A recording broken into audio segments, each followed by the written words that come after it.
degrees Fahrenheit or I think 6 degrees Celsius. So ito pala ngayon, yung anak namin, yung vlog ko previously, nagsabi na nanalo siya, second place siya sa school nila. So ngayon, may inter-school na competition about science fair dito sa Mississippi. And isa siya sa mga representative ng school niya. So yun ang puntahan namin ngayon. Yeah.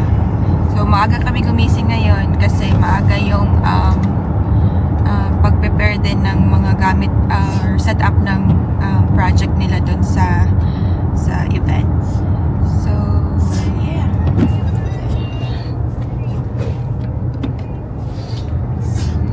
Alright, we'll see you there. So nandito muna kami sa school ng anak namin kasi yung board niya sa science fair niya, yung van ng school ang paglalagyan. Nandun yung ibang mga students at saka yung teacher nila. So kaya doon si Allison, pinasa niya doon sa loob. Tapos after dito pupunta na kami, pangalan ng lugar is Crawford yata, Crawford, Mississippi. So it'll be a 1 hour and 20-minute drive. So yan ang school ng anak namin. Yan, tsaka sa dulo may church, Catholic church. So dyan kami nagsisimba tuwing Thursdays and Sunday.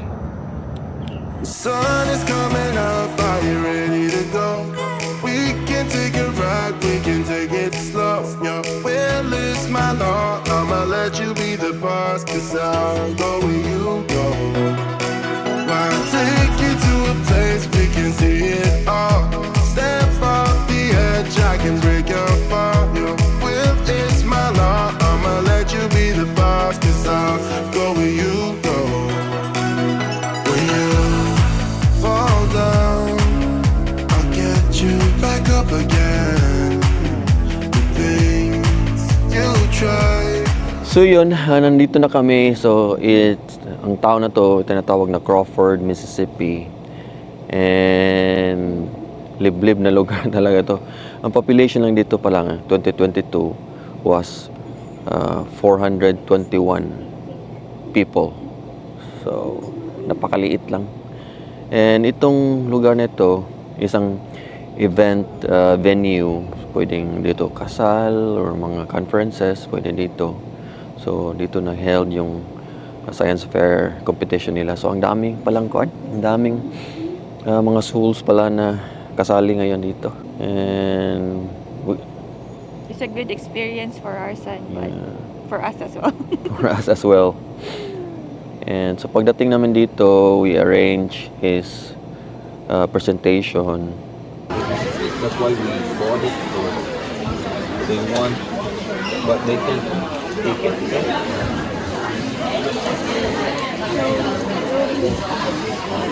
Then you can let them touch it. You can let them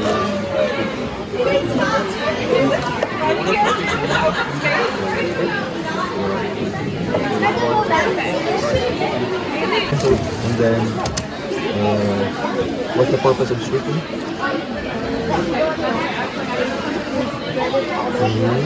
And then that's how we grade it. Like 15 minutes ago nag-start yung judging. Dito lang kami sa labas naghihintay. And we're in a shade. Kasi medyo singkat, ang tingkad ng init ngayon, pero yung hangin maginaw. Yan. Yan ang lugar dito.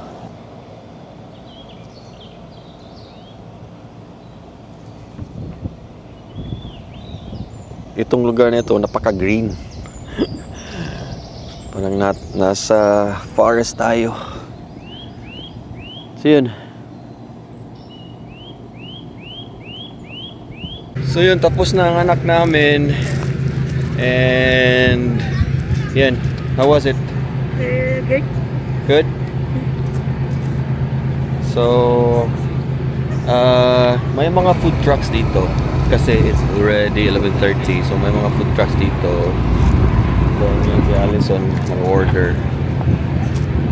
And then tapos nito, we'll go somewhere here pa din, and we'll sit down and eat our lunch, and we'll be back around 2 for the awarding ceremonies if mananalo yung anak namin or hindi.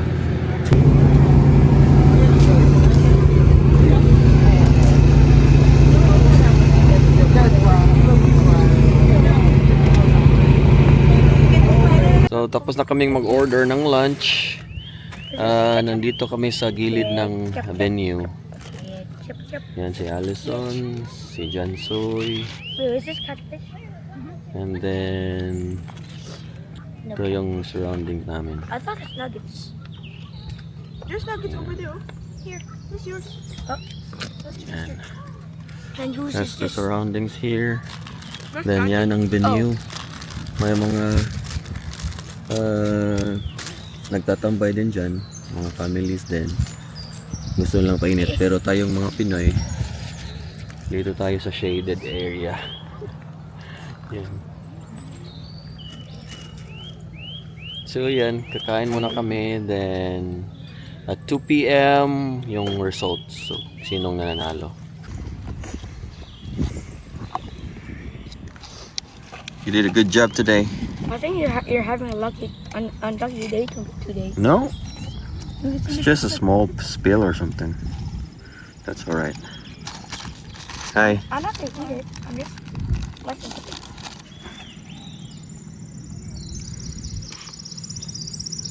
It's like one of those candies. Yeah. Tastes good, right? Yeah, it tastes like one of those orange flavored candies. So ito pala yung lunch namin. Sa akin yung fried catfish, na may french fries, saka ranch. And kay Jansoy, fried chicken, may Ranch. french fries, ranch, and ketchup. Then sa'yo lang gaano yan? Western burger. Western burger with fries, Fried onions. fried onions, yan. Then lemon tea, lemon, Oh, that's tea? lemon. Lemonade. Lemonade. Oh, or sorry, it's a lemonade. How Okay. how could a kid eat tea? So yun, katatapos lang ng event. It's already 3:30 PM dito. We are on our way home. So may 1 hour and 20 minutes kami pauwi. And yun, and it was a successful event. So yun nga pala, isang region sa Mississippi yun. So yung science fair na yun, isang region dito sa Mississippi, and isang region is composed of 15 counties, kasi counties kasi yung tawag nila dito yan. So yung school ng anak namin, nabilong siya, may 3 school na included sa isang county. So 3 sila. So granting na 3 school ang isang county, 15, that's 45 schools, 40s or 50 schools. So maraming kasali, marami ding tao kanina, maraming mga bata. So yun, and yung mga projects nila, ang pag-judge nun is per level. So from kinder to grade 5, and then yung anak namin is grade 3, and then per grade may mga categories, like engineering. Then so ang anak namin, ang ginawa niya is category niya is microbiology, kasi nga doon ako nagtatrabaho. So yun ang ginawa namin. So yun, and it was a successful event. Yung medals nila, yung binibigyan ng awards is up to 6th place. So 6th, 5th, 4th, 3rd place, 2nd place, and 1st place per category.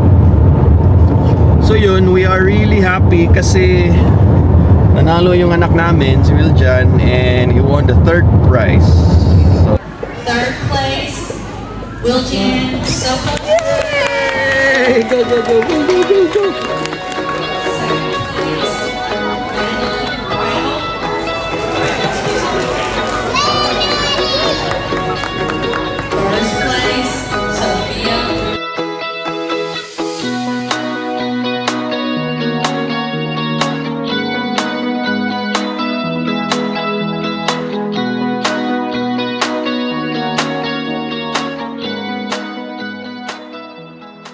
it was his first participation in a contest.